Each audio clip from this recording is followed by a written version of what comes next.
Kembali di News Pagi, pemirsa, banjir bandang kembali terjang Kabupaten Agam, Sumatera Barat. Banjir di Jorong Pasa meninjau dipicu curah hujan tinggi dan hingga saat ini belum ada laporan dampak kerusakan atau korban.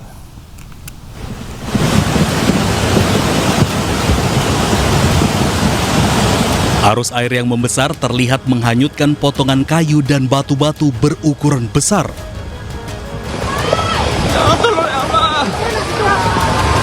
Peningkatan volume air dipicu curah hujan yang tinggi sejak Kamis siang. Ya Allah!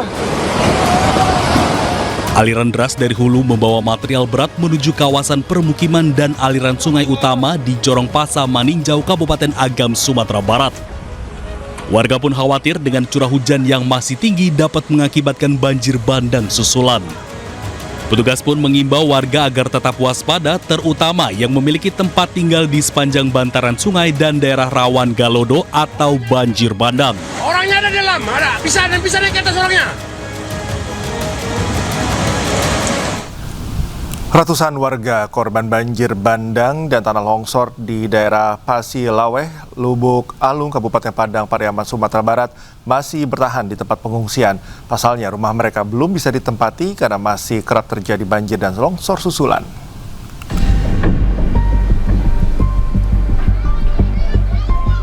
Ratusan warga korban banjir bandang dan tanah longsor di daerah Pasilaweh, Kabupaten Padang Pariaman, Sumatera Barat saat ini masih bertahan di tempat pengungsian. Padahal tanggap darurat untuk Kabupaten Padang Pariaman sudah berakhir semenjak tanggal 20 Desember yang lalu. Mereka masih bertahan di tempat pengungsian karena rumahnya belum bisa ditempati sebab masih sering terjadi banjir dan longsor susulan. Menurut Wali Nagari Pasilaweh, Peri Adinur, saat ini sudah dilakukan verifikasi terhadap rumah warga yang terdampak bencana. Kemarin kita sudah tim verifikasi dari Kabupaten Padang Pariaman yang dalam hal ini ada BPBD, ada yang dari PU dan juga dari Dukcapil untuk memastikan verifikasi rumah yang benar-benar rusak, yang dalam hal ini untuk pengajuan baik itu sementara uang daftar tunggu harian ataupun untuk hunian tetap masyarakat.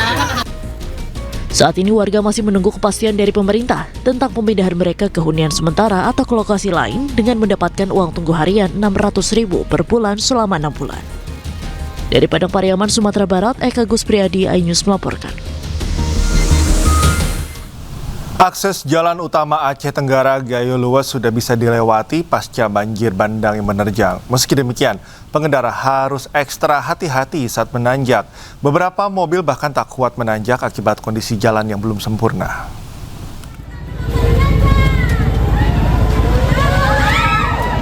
Inilah detik-detik saat mobil pick-up tak kuat menanjak di akses jalan Aceh Tenggara Gayo Lues. Meski jalan sudah bisa dilalui kendaraan, namun para pengendara harus ekstra hati-hati. Pasalnya jalan utama Aceh Tenggara Gayo Lues masih terjal dan ekstrim, apalagi saat melintasi tanjakan di desa Serkil. Kondisi jalan yang berbatu serta kontur tanah di tanjakan membuat pengendara harus naik secara bergantian agar bisa melewati tanjakan. Akibatnya antrean panjang terjadi dan membuat para sopir harus menunggu 3 jam untuk melintasi jalan ini. Dari Kabupaten Aceh Tenggara, Aceh, Medi Arjuna, iNews melaporkan. Pemirsa, pembersihan lumpur dan sedimentasi terus dikebut di satu jalan nasional dan 2 jalan daerah di Kabupaten Aceh Tamiang, Aceh. Pembersihan dilakukan agar akses transportasi masyarakat berangsur normal.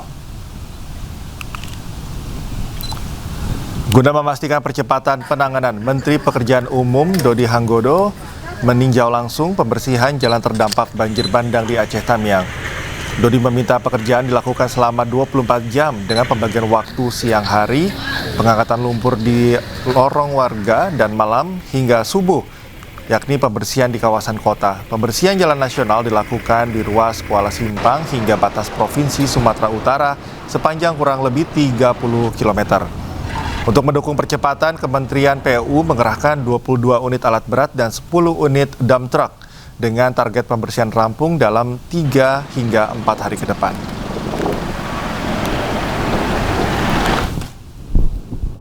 Jadi ya memang kendala utama kalau dari pagi hingga sore kan traffic sangat kuat ya.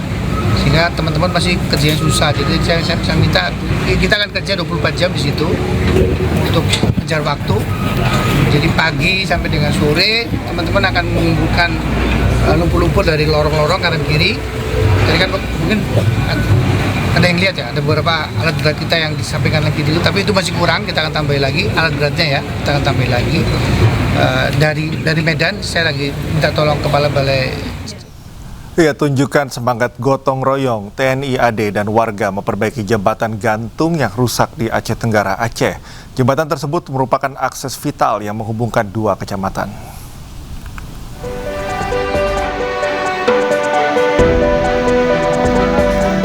Prajurit TNI AD dari Babinsa Pos Ramil Darul Hasanah jajaran Kodim 0108 Aceh Tenggara Kodam Iskandar Muda bersama warga berhasil merampungkan perbaikan jembatan gantung di Desa Buntul Kedawi, Kabupaten Aceh Tenggara.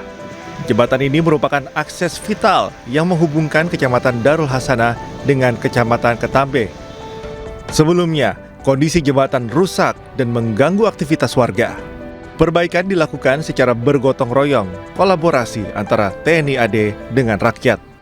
Alhamdulillah hari ini tanggal 24 Desember 2025, jembatan gantung penghubung Desa Buntul Kendawi, Kecamatan Darul Hasanah, dan Desa Penungkunan, Kecamatan Ketambe telah selesai kami laksanakan dengan bergotong royong antara personil Kodim 0108 Agara dengan masyarakat.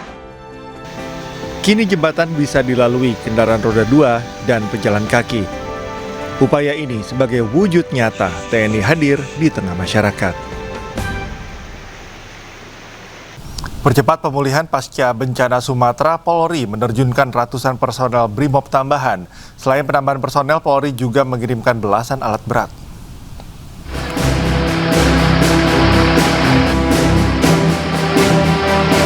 Korps BRIMOB menambah pasukannya guna mempercepat pemulihan di lokasi bencana Sumatera. Polri menerjunkan 500 personel BRIMOB dari sejumlah kepolisian daerah. Ratusan personel BRIMOB ini tiba di Bandara Internasional Kuala Namu, Deli Serdang, Sumatera Utara pada Jumat malam dan langsung diberangkatkan menuju lokasi bencana, diantaranya Aceh Tamiang dan Aceh Utara. Lalu menyusul ke daerah bencana lainnya seperti Tapanuli Tengah dan Sibolga, Sumatera Utara, serta Provinsi Sumatera Barat. Nantinya pasukan ini akan menjadi penambal pasukan BRIMOB sebanyak 2 batalion yang sudah bersiap di lokasi bencana. Bapak Kapolri memerintahkan untuk penambahan perkuatan BRIMOB. Yang kita menggunakan BRIMOB dari Mako, 2 batalion, kemudian malam hari ini ada dari 5 Polda akan kita kirim mendarat pada hari ini. Kemudian nanti akan sesuai dengan prioritas Bapak Kapolri memerintahkan kepada saya untuk mengecek langsung pendistribusiannya, yaitu di Polda Aceh, khususnya di Aceh Utara, kemudian Aceh Tamiang. Aceh Tamiang akan kita perkuat kembali, demikian juga di Aceh Tengah. Selain menurunkan ratusan personel BRIMOB, Polri juga mengirimkan belasan alat berat yang sudah dipersiapkan dan dibawa ke daerah bencana. Dari Deli Serdang, Sumatera Utara, Wahyu Rustandi, iNews melaporkan. Di tengah kepungan banjir dan lumpur yang melumpuhkan Kota Padang, Sumatera Barat, jurnalis iNews TV Budi Sunandar melangkah menembus titik mati mempertaruhkan nyawa demi sebuah kabar. 1 bulan berlalu sejak bencana menghantam, Budi masih setia di garis depan, meninggalkan hangatnya keluarga demi menyuarakan jeritan warga yang terisolir.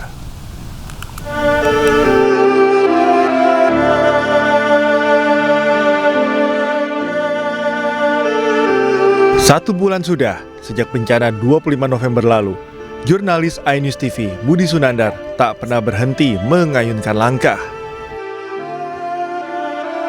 Menerobos medan yang terputus, mendaki timbunan lumpur, hingga menyelami kesedihan warga di daerah-daerah yang belum tersentuh bantuan.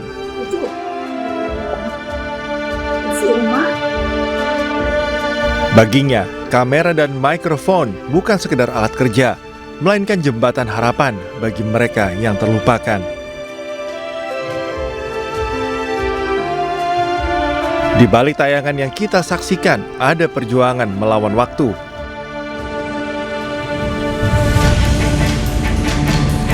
Saat listrik padam dan sinyal internet lumpuh, Budi harus bergerilya, berburu koneksi hingga ke sudut-sudut kota hanya untuk memastikan berita terkirim ke Jakarta.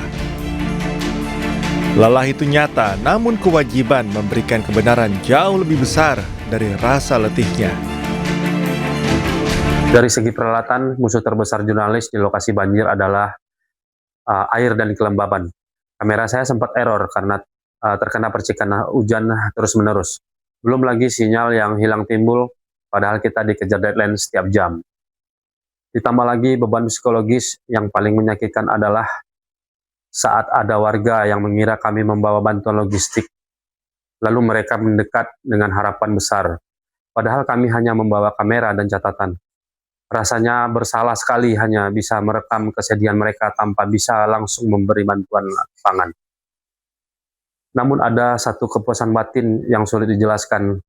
Seringkali setelah berita kami naik dan viral, bantuan mulai berdatangan ke titik yang sebelumnya terisolasi. Di lokasi bencana, ia bukan hanya penulis berita, namun saksi atas pilunya warga yang bertahan di tengah keterbatasan. Dari Padang, Sumatera Barat, Budi Sunandar, iNews melaporkan.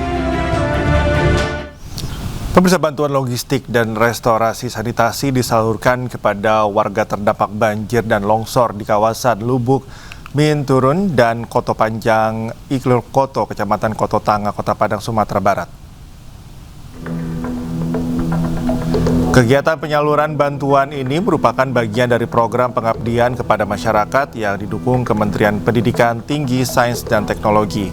Pelaksanaan kegiatan melibatkan dosen dan mahasiswa Universitas UPI YPTK Padang dalam bentuk penyaluran logistik kebutuhan pangan dan sandang serta restorasi sanitasi di wilayah terdampak. Bantuan disalurkan secara langsung ke lokasi bencana untuk membantu memenuhi kebutuhan dasar warga pasca terjadinya banjir dan longsor. Telah mengizinkan kami untuk menyelesaikan misi dari kementerian ini, yaitu adalah untuk bagaimana kita semua dosen dan mahasiswa menjadi relawan-relawan yang tanggap untuk membantu masyarakat. Pemirsa, bersama MNC Peduli, kita bantu korban banjir dan longsor di Aceh, Sumatera Utara, dan Sumatera Barat dengan berdonasi melalui rekening Yayasan Jalinan Kasih. Memperingati 21 tahun tragedi tsunami Aceh, warga bersama Pemkab Aceh Barat menggelar doa bersama dan berziarah ke makam masal. Selain mendoakan para korban tsunami, warga juga ikut doakan para korban banjir bandang yang menimpa Sumatera.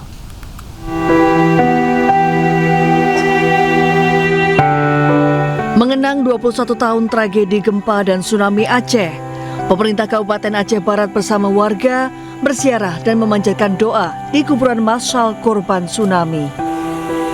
Pemerintah dan warga menaburkan bunga di kuburan massal yang terletak di Desa Suak, Indrapuri. Di Aceh Barat terdapat lebih dari 132.000 jiwa korban tsunami. Warga larut dalam doa untuk para korban jiwa yang diterjang gempa dan tsunami yang melanda 21 tahun lalu.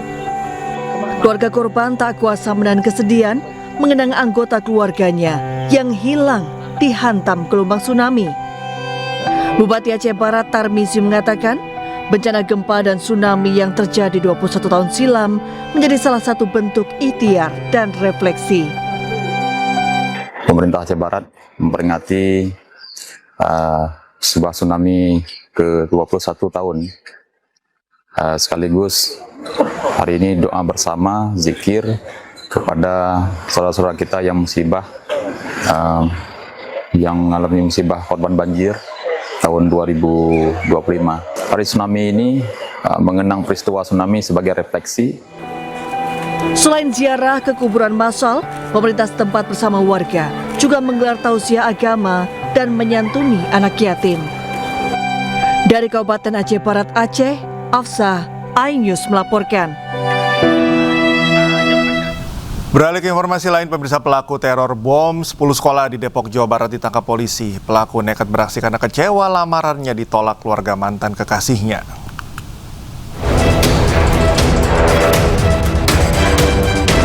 Polisi menangkap pelaku teror bom di 10 sekolah di Depok, Jawa Barat. Pelaku merupakan mahasiswa jurusan Teknologi Informasi di salah satu kampus swasta di Jakarta. Dari pemeriksaan diketahui motif pelaku nekat beraksi karena sakit hati lamaran pernikahannya ditolak oleh keluarga sang mantan kekasih.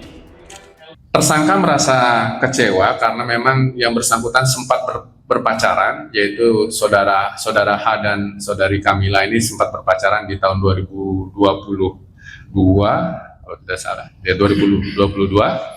Kemudian sempat juga keluarga besar dari saudara H melamar tapi ditolak karena memang saudara H sering melakukan teror kepada ataupun pengancaman bukan hanya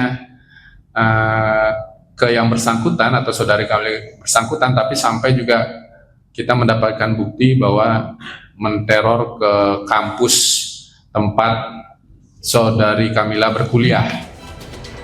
Sebelumnya pada 23 Desember lalu, sebuah pesan berantai dikirim lewat email atas nama Kamila Hamdi. Dalam pesan tersebut, pelaku teror mengancam akan meledakkan bom di sejumlah sekolah di Depok. Dari Depok, Jawa Barat, Iyung Rizky, iNews melaporkan.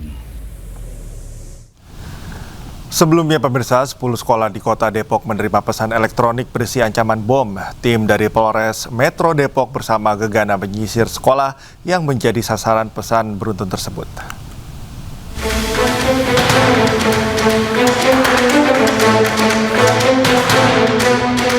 Personel Polres Metro Depok bersama Gegana Brimob menyisir sejumlah sekolah yang menjadi sasaran teror bom lewat pesan berantai. Salah satunya SMA Ar-Rahman Depok. Satu persatu ruangan diperiksa dengan menggunakan metal detektor. Pesan berantai dikirim lewat email atas nama Kamila Hamdi. Dalam pesan tersebut, pelaku teror mengancam akan meledakkan bom di sejumlah sekolah di Depok. Pengirim email mengaku memiliki motif pribadi, yaitu kebencian terhadap dunia pendidikan di Depok, serta ketidakpuasan terhadap penanganan laporan kepolisian yang pernah dia buat. Tim Gegana Brimob turut diterjunkan untuk melakukan penyisiran secara menyeluruh guna memastikan tidak ada bahan peledak di lokasi sekolah. Pihak sekolah menegaskan tidak mengenal nama pengirim dan memastikan yang bersangkutan bukan merupakan alumni SMA Ar-Rahman. Kalau bahasa ancamannya sih itu dia meluapkan kecewaannya segala macam ya, masalahnya kayaknya pribadi, tapi itu mengaitkan dengan dendam ke sekolah-sekolah gitu, mengancam teror bom dan sebagainya. Itu sih yang saya masih nggak masuk akal sebetulnya. Iya, emailnya situ ada namanya kok, nanti keterangannya ada namanya, nggak salah. Namanya mengatasnamakan pribadi ya. Atas tuh universitas alumni juga salah satu kampus. Terus alumni juga di salah satu sekolah SMA di Depok. Sementara itu, Kasih Humas Polres Metro Depok AKP Made Budi menjelaskan ada sekira 10 sekolah yang mendapat ancaman teror. Setelah menerima informasi tersebut dari Polres Metro Depok, khususnya pihak Reskrim, melakukan pengecekan, melakukan penyidikan terhadap ancaman teror tersebut dan sudah dilakukan pengecekan oleh tim Jibom ataupun tim Gegana dari Kelapa II. Namun dari 10 sekolah yang diancam oleh terduga pelaku, 6 sekolah sudah kami lakukan pengecekan dan sisanya 4 sekolah lainnya masih dalam proses. Polisi sudah memeriksa alamat yang tertera di email dan masih mendalami apakah pengirim sesuai nama yang tertera atau seseorang mencuri identitas orang lain. Dari Depok, Jawa Barat, Iyung Rizky, iNews melaporkan. Beralih ke informasi lain, pemirsa, Presiden ke-7 RI Joko Widodo siap maafkan para tersangka kasus tudingan ijazah palsu kecuali 3 nama. Meski memaafkan, Jokowi tegaskan proses hukum tetap berlanjut.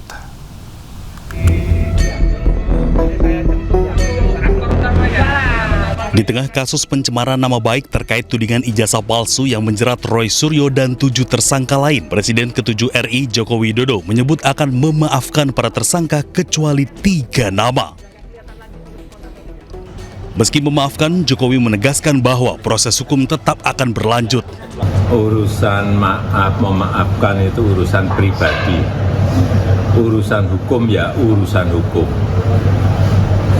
Prosesnya biar berjalan apa adanya.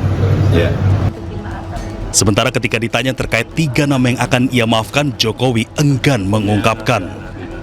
Kalau dari nama 3 orang itu apakah boleh disebutkan yang dikecualikan untuk dimaafkan itu tadi? Siapa pada yang 3 itu? Meskipun ya nanti. Sebelumnya pada 7 November lalu, Polda Metro Jaya menetapkan 8 tersangka dalam perkara pencemaran nama baik, fitnah, dan manipulasi data elektronik. Tersangka yang dibagi menjadi 2 klaster ini dijerat pasal berlapis Undang-Undang ITE. Tim Liputan iNews melaporkan.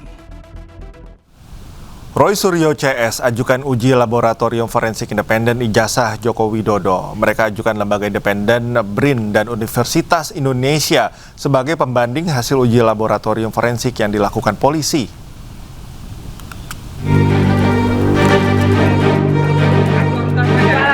Roy Suryo CS mengajukan uji laboratorium forensik independen terhadap ijazah Joko Widodo. 2 institusi independen yang ditunjuk Roy Suryo CS adalah Laboratorium Forensik Universitas Indonesia dan Badan Riset dan Inovasi Nasional. Mereka menyerahkan pada penyidik untuk menetapkan salah satu dari kedua lembaga yang diajukan itu yang nantinya akan melakukan uji forensik pembanding. Datang untuk meminta agar diadakan tes laboratorium forensik yang bersifat independen, yang hasilnya itu bisa kredibel, akuntabel, transparan, dan ini bisa dipertanggungjawabkan oleh para pihak dan tidak ada lagi pihak-pihak yang mengklaim itu tidak mewakili aspirasi begitu. Sebelumnya Polda Metro Jaya telah melakukan gelar perkara khusus kasus fitnah ijazah Jokowi. Dari gelar perkara tersebut, Roy Suryo CS masih tersangka. Polda Metro Jaya minta Roy CS ajukan pra-peradilan dengan status tersangka tersebut. Pemirsa, PMI Jakarta Pusat menggelar kegiatan Fun Walk atau gerak jalan santai di kawasan Monumen Nasional Jakarta Pusat. Kegiatan ini digelar sebagai salah satu bentuk penghargaan bagi para relawan PMI yang selalu terdepan dalam berbagai kegiatan sosial. Sebanyak 1.250 relawan PMI bersama sejumlah tokoh dan masyarakat sangat antusias mengikuti kegiatan Gerak Jalan Sehat yang digelar PMI Jakarta Pusat di kawasan Monumen Nasional Jakarta Pusat. Kegiatan Jalan Sehat yang mengangkat tema humanity ini dalam rangka sinergitas relawan dalam mewujudkan ketangguhan masyarakat. Jalan Sehat ini digelar sekaligus rangkaian kegiatan Hari Relawan Palang Merah Indonesia, setelah sebelumnya menggelar Volunteer Award of the Year 2025 sebagai bentuk penghargaan bagi para relawan PMI. Nah, selama ini mereka sudah bekerja, sudah menjadi relawan buat PMI, sudah banyak membantu PMI dalam penanganan bencana dan sebagainya. Kita juga memberikan door prize buat mereka, bagian dari kegembiraan mereka lah. Kekuatan PMI itu dari relawan, simpatisan ya. Kader-kader yang disiapkan dari tingkat sekolah, dalam hal ini PMR, Palang Merah Remaja. Inilah relawan-relawan ini yang kemarin beberapa waktu yang lalu kita berikan satu apresiasi. Tak hanya Jalan Sehat bersama, kegiatan ini juga diisi dengan berbagai kegiatan lainnya, seperti senam bersama dan door prize sebagai bentuk apresiasi dan hiburan bagi para peserta yang selama ini telah aktif membantu PMI dalam berbagai kegiatan sosial maupun penanganan bencana. Mengingatkan kita untuk bisa saling bersama. Yang kedua juga mengingatkan kita PMI ada di sini buat kita semua. Terkesan karena PMI sangat selalu berada di depan ketika ada bencana. Saya sangat senang banget sih ya, karena hal ini menambah wawasan, membuat kita kerjasama dan antara membagi rasa saling sayang menyayangin. Melalui kegiatan ini diharapkan sinergi antara relawan PMI dengan berbagai pihak dapat semakin kuat demi menciptakan masyarakat yang lebih tangguh dan siap menghadapi berbagai tantangan. Dari Jakarta, Bagus Prasetya Adi, Dede Rudi, Yudi Permana, iNews melaporkan. Pemirsa, bazar dan lelang produk elektronik dengan harga murah hadir di G-Expo Kemayoran, Jakarta. Tak hanya harga spesial, konsumen juga berpeluang mendapat undian berhadiah menarik.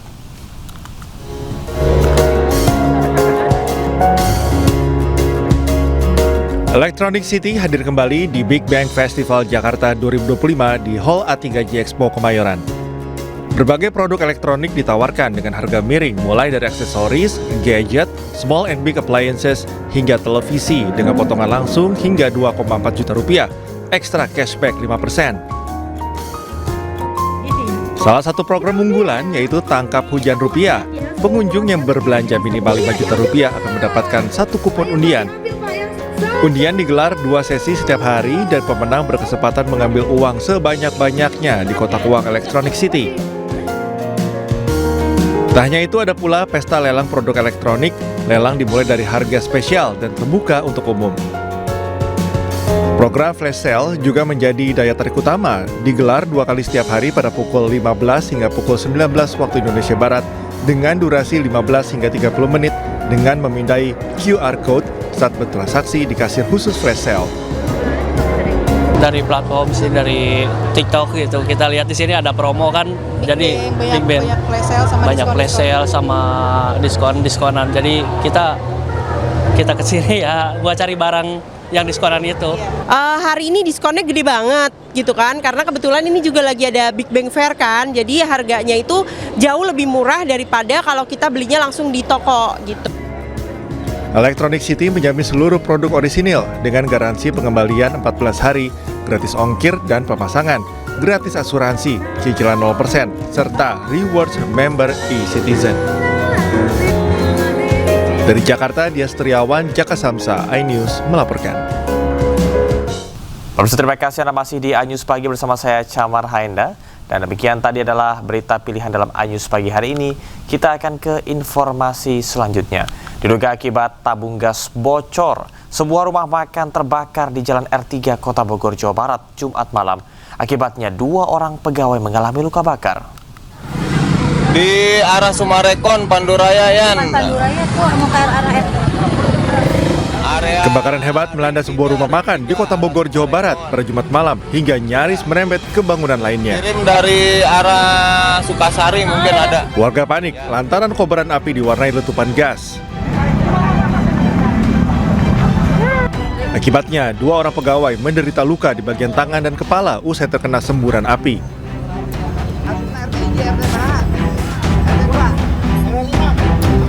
Sebelumnya, korban diketahui hendak memasak di dapur warung.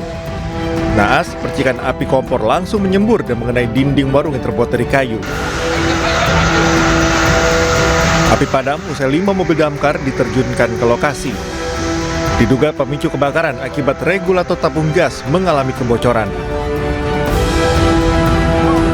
Kan pentilnya itu neken, jadi gasnya keluar. Jadi apinya? Kan apinya belum padam tuh di kompor, jadi nyamber gitu Pak. Nyamber ya? Iya. Itu diakibatkan kebocoran gas. Dari kebocoran gas saya tembul percikan api merambat ke dinding bambu. Jadi jatuh. Petugas kepolisian yang melakukan olah TKP mengamankan barang bukti tabung gas yang terbakar. Sementara kerugian pemilik usaha ditaksir mencapai puluhan juta rupiah. Dari Bogor, Jawa Barat, Andi Firmansyah, iNews melaporkan. Petugas gabungan menyisir pemukiman warga yang terendam banjir di Kabupaten Cirebon, Jawa Barat, Jumat malam. Petugas berusaha mengajak warga untuk mengungsi setelah banjir setinggi 1 meter menggenangi pemukiman.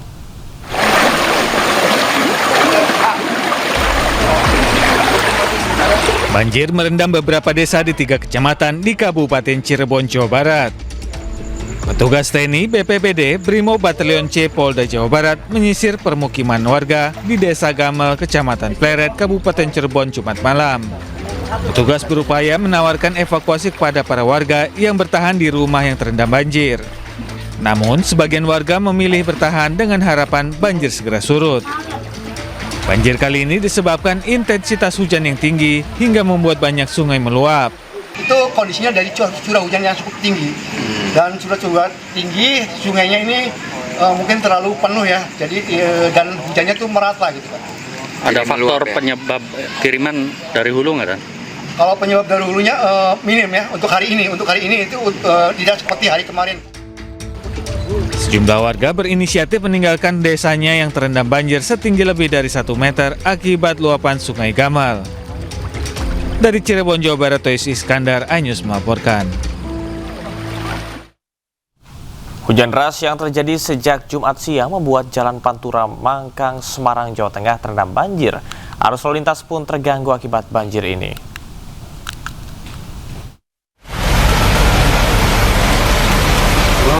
Banjir yang terjadi di Jalan Pantura Mangkang, Semarang viral di media sosial. Sejumlah akun membagikan video kendaraan yang melewati jalan tersebut dengan genangan lebih dari 50 cm. Sejumlah sepeda motor juga mogok akibat nekat melewati banjir. Banjir di jalan sepanjang 500 meter ini membuat arus lalu lintas sempat tersendat. Sejumlah sopir truk pun berjibaku melewati area banjir ini. Sebuah tempat makan pun sempat terendam setinggi 70 cm meski beberapa jam kemudian banjir telah surut. Banjir di wilayah Mangkang memang zona dekat gas Sungai Beringin di daerah Kecamatan Ngalian dan Tugu. Cuma ini akhir-akhir ini karena memang curah hujan tinggi, jalan yang lebih rendah mengakibatkan wilayah sekitar sini banjir.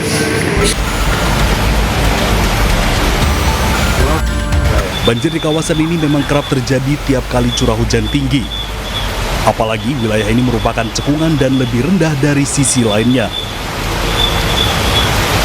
Dari Semarang, Jawa Tengah, Doni Marendra, iNews melaporkan. Negara bagian California mengumumkan keadaan darurat di 6 wilayah karena dilanda banjir. Banjir juga memicu tanah longsor dan menjebak ratusan orang di daerah yang terkena dampak. Hujan deras menyebabkan kerusakan pada bangunan dan kendaraan, sementara tim darurat dikerahkan untuk memberikan pertolongan kepada warga yang terjebak banjir. Menurut petugas setempat, 280 warga California terjebak dan 2 orang tewas. Pemerintah California telah mengerahkan Garda Nasional untuk membantu mengevakuasi warga.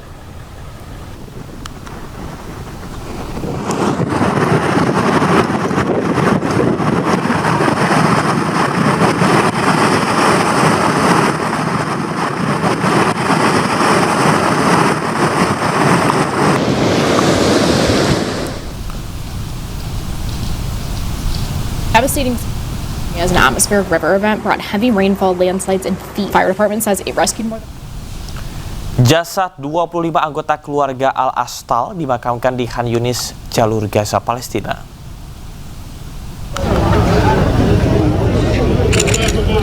Sebelumnya jenazah mereka ditemukan oleh tim pertahanan sipil Gaza dari bawah runtuhan rumah yang hancur.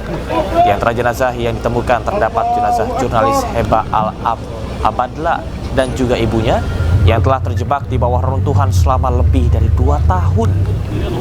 Warga setempat menggelar sholat jenazah di kompleks medis Nasser sebelum diangkut ke pemakaman.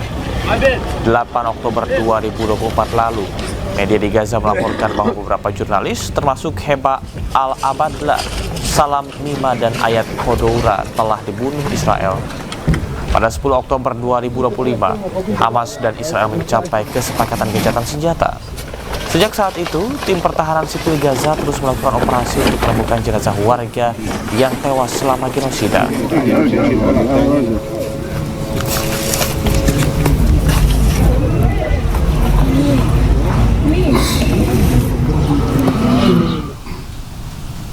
Masih mengenai informasi genosida di Palestina, pemirsa, seorang warga Palestina ditambah oleh tentara cadangan Israel saat tengah melaksanakan sholat.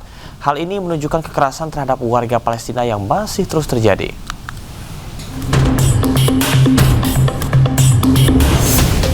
Inilah detik-detik seorang warga Palestina ditabrak tentara cadangan Israel saat sedang sholat di desa Dir Jarir, timur laut Ramallah, tepi barat Palestina. Tentara cadangan tersebut mengendarai sebuah kendaraan berjenis ATV, lalu menabrak dan melindas pemuda yang tengah sholat itu. Menanggapi kejadian tersebut, militer Israel IDF menyatakan telah memberhentikan tentara cadangan yang terlibat. IDF mengklaim pelaku telah melampaui kewenangannya saat melakukan tindakan tersebut. Kekerasan terhadap warga Palestina juga terjadi di Yerusalem. Seorang warga Palestina dikeroyok oleh sekelompok tentara Israel. Tentara Israel pun akhirnya menahan pria tersebut setelah menembak dan melukainya di kota Bir Nabala, Yerusalem. Sedikitnya 8 orang tewas dan puluhan lainnya luka-luka dalam serangan bom yang menghantam Masjid Syiah Alawite di kota Homs Suriah Jumat siang.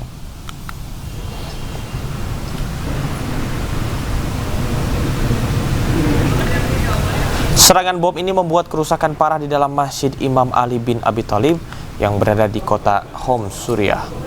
Sebuah kelompok yang menamakan dirinya Saraya Ansor Al-Sunnah mengklaim bertanggung jawab atas serangan tersebut. Masjid ini terletak di lingkungan yang mayoritas penduduknya adalah anggota Syiah Alawite. Kementerian Luar Negeri Suriah mengutuk serangan tersebut. Pemboman ini juga dikecam secara luas oleh Arab Saudi, Lebanon, Palestina, Yordania, dan Turki.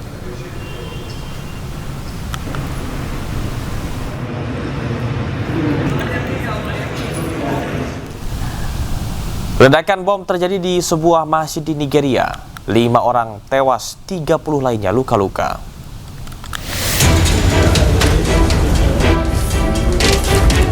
Ledakan bom mengguncang sebuah masjid di Gamboru, sebuah kota di negara bagian Borno, Nigeria Timur Laut.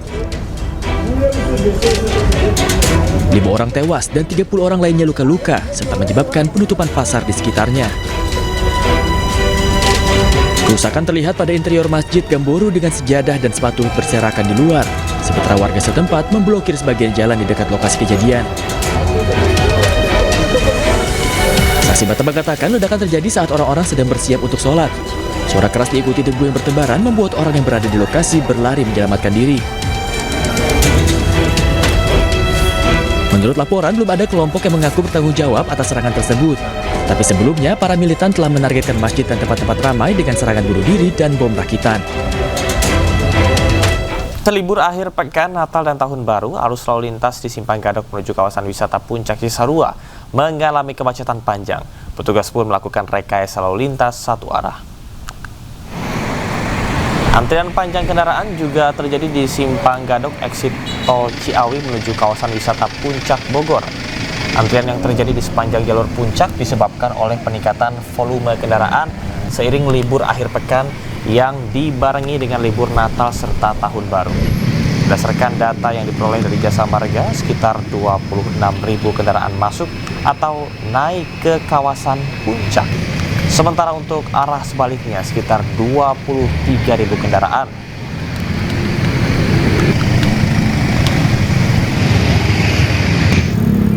Kepadatan kendaraan terjadi di ruas Jalan Arteri Karawang Timur, Jawa Barat.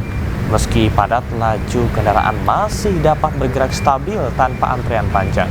Arus lalu lintas didominasi oleh kendaraan pribadi roda 4 dan roda 2. Sebagian besar pengendara merupakan warga yang akan melakukan perjalanan liburan ke berbagai daerah tujuan.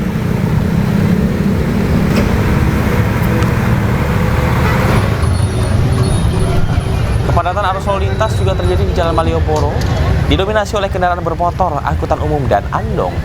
Tidak hanya jalanan, kepadatan juga terlihat di jalur pejalan kaki setelah ribuan wisatawan datang memadati destinasi favorit ini. Di malam hari, jumlah wisatawan yang datang meningkat. Wisatawan menikmati suasana malam kota Jogja, serta mengabadikan momen dengan bersuah foto atau berburu oleh-oleh di toko sepanjang pedestrian. Dinas Perhubungan Kota Yogyakarta memprediksi sebanyak 7 juta wisatawan memasuki Kota Yogyakarta pada periode libur Nataru ini.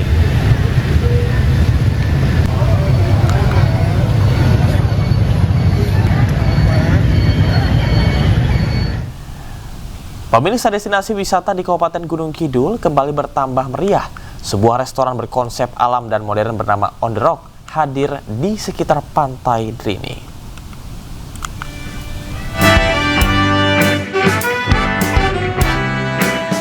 Sektor pariwisata Gunung Kidul terus berkembang, terutama di kawasan pesisir selatan. Salah satu destinasi terbaru adalah On The Rock, sebuah restoran yang berlokasi di kawasan Pantai Drini, Kapenawon, Tanjung Sari. On The Rock menghadirkan konsep unik yang menggabungkan antara alam dan modern dengan pintu masuk yang membelah perbukitan karst. Memasuki kawasan ini, pengunjung diajak menyusuri tangga dan jalur di tengah tebing yang telah dibelah, memberikan pengalaman wisata yang berbeda. On The Rock dirancang sebagai restoran sekaligus destinasi wisata. Pengunjung dapat menikmati area langsung di pantai, area bangunan atas, hingga kawasan indoor, outdoor, dan semi-outdoor. Perpaduan keindahan alam, arsitektur modern, dan edukasi Kars menjadi daya tarik utama bagi wisatawan. Ujung udah dikunjungin sih. Yang paling berkesan dan menarik perhatian? Itu paling ya, ada itunya, ada barnya, ada DJ-nya situ bawah. Worth it sih sama view-nya. Iya, capek banget di jalan tapi worth it. Jalannya jauh tapi pemandangannya luar biasa. Memang di situ satu karyanya kita pertahankan, kita ekspos itu justru memperlihatkan pada pengunjung kalau di Gunung Kidul ini ada potensi, kita respon demikian rupa sehingga bukan hanya sebagai barang mati tapi dapat sesuatu yang peninggalan geopark itu dapat kita lihat. Kehadiran On The Rock diharapkan menjadi destinasi baru unggulan di pesisir selatan Gunung Kidul, sekaligus memberikan dampak positif bagi pengembangan pariwisata dan perekonomian masyarakat lokal. Dari Gunung Kidul, Yogyakarta, Kismaya Wibowo, iNews melaporkan. Memasuki libur panjang Natal dan Tahun Baru, bus wisata Bandung Tour on Bus atau yang dikenal dengan Bandros kembali membludak. Ratusan wisatawan pun harus bersabar menunggu antrian bus wisata yang menjadi primadona kota Bandung tersebut.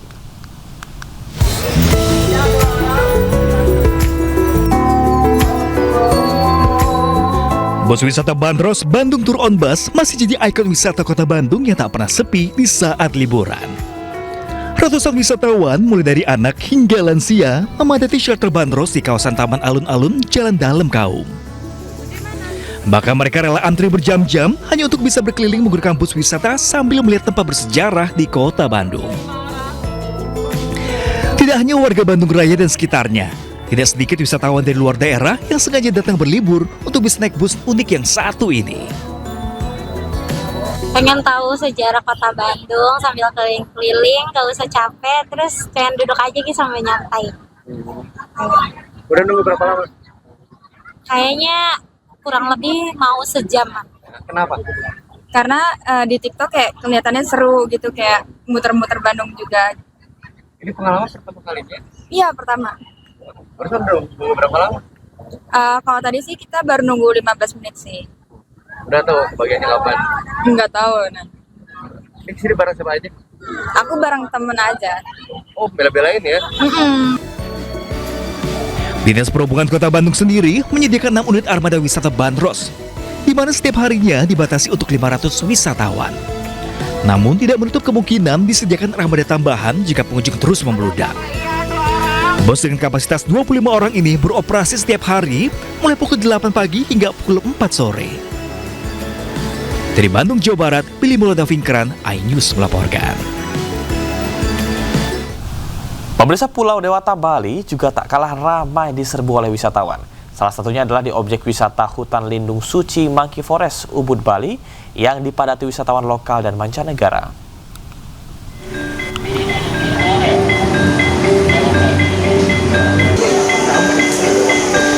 Suasana libur panjang di kawasan pariwisata Ubud, Kabupaten Gianyar, Bali ramai oleh wisatawan domestik maupun mancanegara. Seperti di objek wisata Mandala Suci Wenarawana, Monkey Forest Ubud. Ratusan wisatawan memadati destinasi wisata konservasi hutan desa yang dihuni ratusan monyet ekor panjang ini.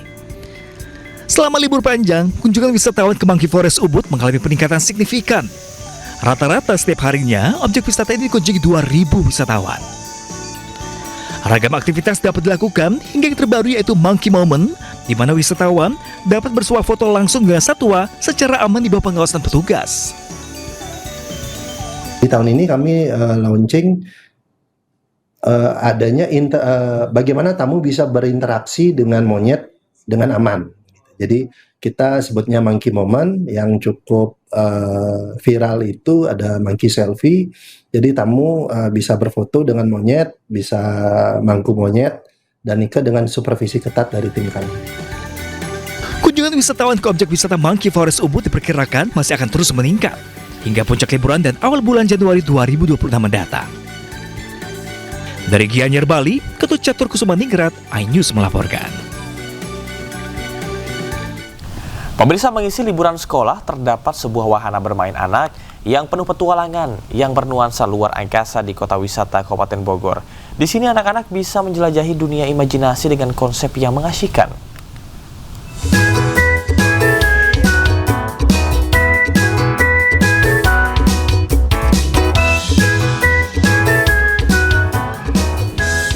Berlokasi di kawasan Kota Wisata, Kabupaten Bogor, Jawa Barat, wahana bermain ini mengusung konsep luar angkasa dengan puluhan permainan. Ya, Happy Play versi dengan warna-warni ceria menawarkan sensasi perosotan yang menantang adrenalin, mandi bola, tanjakan alang rintang, ayunan planet, trampolin untuk melompat ke bulan, dan masih banyak lagi. Anak-anak juga bisa bermain pasir dan petualangan Ninja Warrior dengan melatih ketangkasan dan motorik anak. Oke, tadi main apa aja nih? Aku tadi main perosotan sama pasir karena seru meluncurnya. Yang paling seru mandi bola. Seru ya di sini ya. Makanannya enak nggak? Enak. Tidak hanya wahana bermain nih, Happy Play versi juga punya kafe yang menyajikan menu lokal seperti nasi goreng dan sup iga berpadu dengan menu barat seperti chicken cordon bleu, dan ada juga es krim dengan waffle yang pastinya disukai anak-anak. Tempat ini pun cocok untuk keluarga yang ingin bersantai setelah bermain. Anak-anak gembira, orang tua pun senang dong.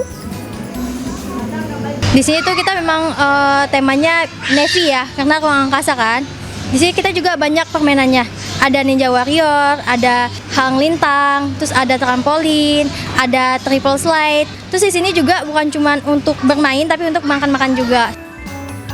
Jadi, jika Anda mencari tempat bermain yang edukatif dan seru untuk anak-anak, Anda bisa menjajal wahana bermain ini dengan harga terjangkau, mulai dari Rp30.000 per anak. Dari Kabupaten Bogor, Jawa Barat, Winar Dimas melaporkan.